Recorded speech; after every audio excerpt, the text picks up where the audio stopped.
The term New Middle East was introduced to the world in June 2006 in Tel Aviv by U.S. Secretary of State Condoleezza Rice, who was credited by the Western media for coining the term in replacement for the older and more imposing term, the Greater Middle East. This announcement was a confirmation of an Anglo-American-Israeli military roadmap in the Middle East.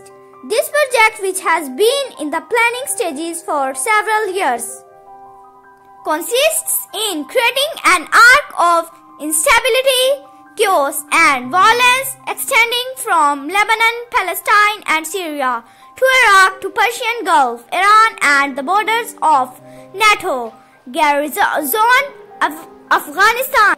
The New Middle East project was introduced publicly by Washington and Tel Aviv with the expectation that Lebanon would be the pressure point for realigning the whole Middle East and thereby unleashing the forces of constructive chaos. This constructive chaos, which generates conditions of violence and warfare throughout the region, would in turn be used so that the United States, Britain and Israel could redraw the map of the Middle East in accordance with their geostrategic needs and objectives.